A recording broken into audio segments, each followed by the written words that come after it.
Hello, bienvenue dans cette première leçon Introduction aux données. Dans cette première leçon, nous allons explorer un concept fondamental pour bien démarrer en analyse des données, à savoir les données. Nous découvrirons ce que sont les données, pourquoi elles sont essentielles dans la prise de décision et comment les classer en deux principaux catégories, quantitatives et qualitatives. À la fin de cette leçon, vous serez capable d'expliquer ce qu'est une donnée, de distinguer les deux types de données, à savoir les données quantitatives et les données qualitatives. Nous entendons souvent parler de données, mais je préfère que nous prenions un moment pour réfléchir et définir qu'est-ce qu'une donnée. Imaginez que vous avez un petit commerce où vous vendez des produits, par exemple un kiosque de téléphonie ou un commerce de fruits et de légumes au marché. Chaque jour, vous notez le nombre d'articles vendus et le montant de vos ventes. Ces informations, à savoir la quantité vendue et le montant, sont des données. De manière simple, une donnée est une information brute, un fait ou un chiffre collecté pour être utilisé et analysé. Les données nous aident à prendre des décisions importantes pour gérer et faire croître une activité. Prenons un exemple pour comprendre cela. Prenons un fait, une réalité. Par exemple, vous avez vendu 20 oranges pour 5 000 francs CFA.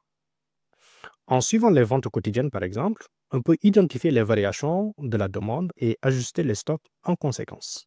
L'utilisation des données nécessite déjà le fait d'en disposer. Les données sont partout autour de nous et peuvent provenir de différentes sources. Elles peuvent par exemple provenir des ventes dans les marchés, des sondages communautaires, du nombre d'élèves dans une école ou des informations météorologiques.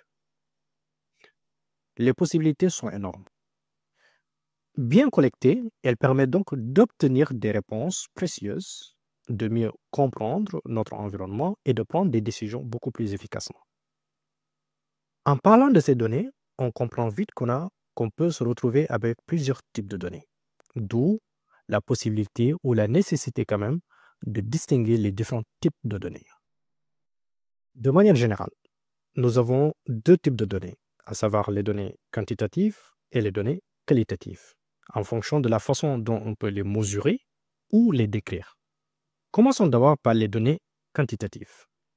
Les données quantitatives sont mesurables en chiffres.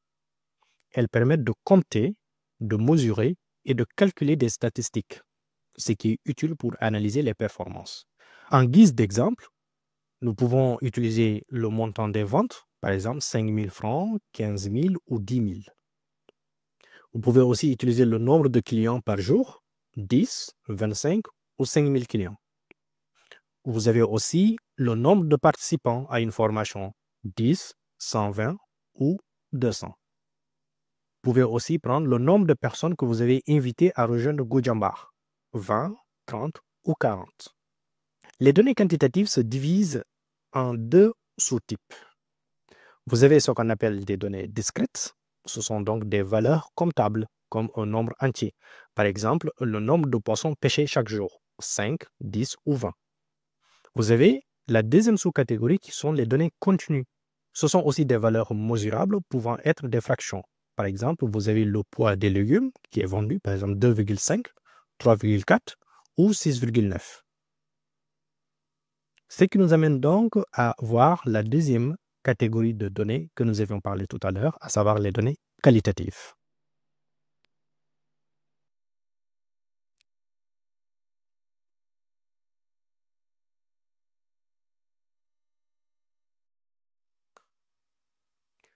Les données qualitatives, aussi souvent appelées des données catégorielles, vont décrire des caractéristiques ou des attributs.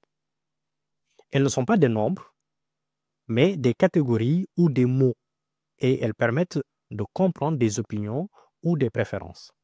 Par exemple, quel est le type de produit vendu, qui peuvent donc être des légumes, des fruits, des épices ou des poissons.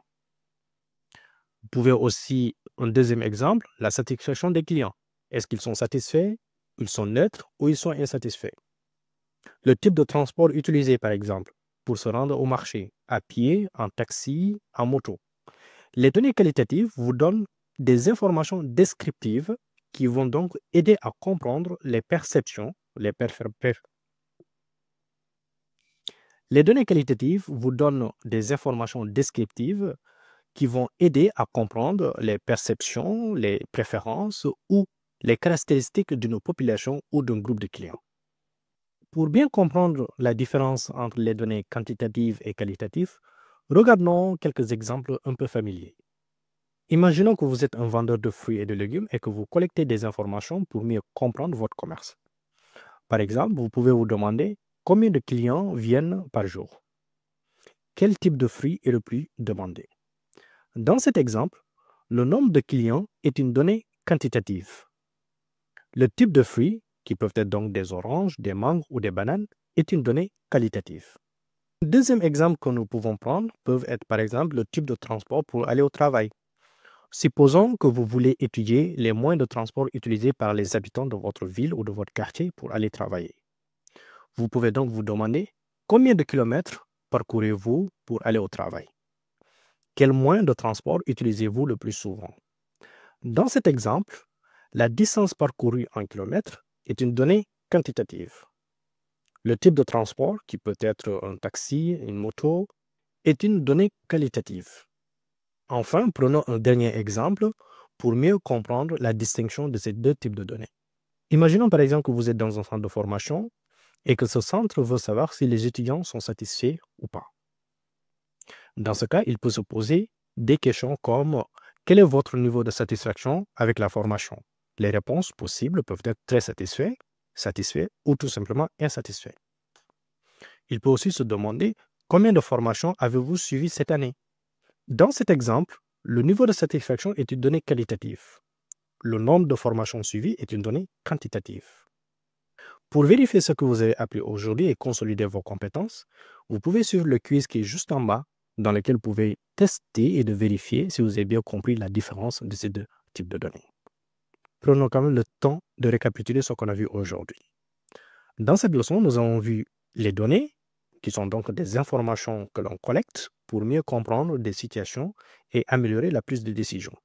Parmi les données, nous avons deux grandes catégories de données, à savoir les données quantitatives, qui sont des données chiffrées que l'on peut mesurer, par exemple des montants de vente, le nombre de clients. Et la deuxième catégorie, qui sont des données qualitatives, qui sont donc des données descriptives, qui vont donc classer en catégorie les données que vous avez. Par exemple, qui peuvent être le type de produit ou la satisfaction des clients. Nous avons donc terminé cette première partie.